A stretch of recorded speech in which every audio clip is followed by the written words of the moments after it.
Kisi-kisi SKB CPNS tahun 2019-2020. Jadi untuk teman-teman yang lolos SKB CPNS tahun 2019-2020, ada beberapa kisi-kisi yang udah di-share di Twitter BKN.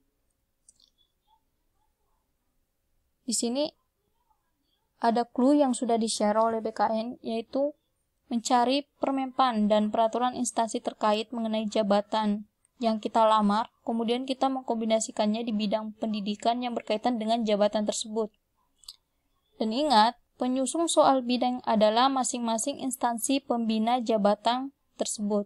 Nah, contohnya yang kita lamar misalnya analis kepegawaian, berarti yang harus kita lakukan adalah mencari peraturan yang berkaitan dengan jabatan analis kepegawaian, kemudian mengkombinasikannya dengan bidang pendidikan yang berkaitan dengan jabatan tersebut.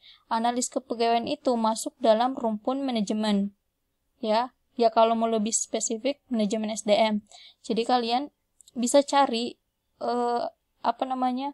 pelajari lagi pelajaran-pelajaran manajemen SDM di masa kuliah kalian.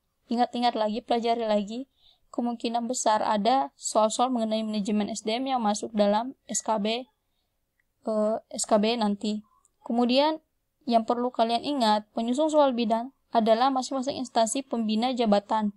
Jadi instansi pembina jabatan analis kepegawaian itu adalah BKN karena mengenai kepegawaian. Nah, kalian juga bisa mencari, sebagai referensi lain, kalian juga bisa mencari peraturan internal instansinya. Selebihnya ya sama, pertajam di latar pendidikan.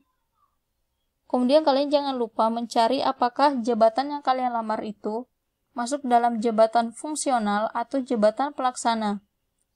Nah, dari situ ketika kalian sudah mengetahui apakah jabatan yang kalian lamar adalah jabatan fungsional atau jabatan pelaksana, kalian bisa mencari regulasi-regulasi atau aturan-aturan mengenai jabatan tersebut. Kemungkinan besar bisa jadi ada yang masuk mengenai peraturan-peraturan jabatan fungsional atau jabatan pelaksana. Nah, untuk analis kepegawaian sendiri itu masuk dalam jabatan fungsional.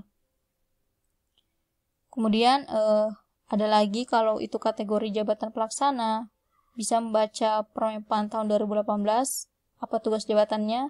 Oh iya, kalian juga jangan lupa harus mengetahui apa tugas-tugas jabatan yang kalian lamar itu melalui peraturan-peraturan mengenai jabatan yang kalian lamar.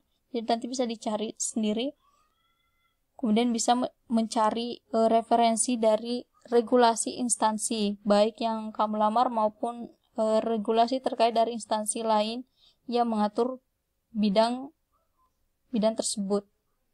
Ya, seperti itu ya. Jadi kesimpulannya, kalian harus tahu dulu jabatan yang kalian lamar itu masuk jabatan fungsional atau jabatan pelaksana.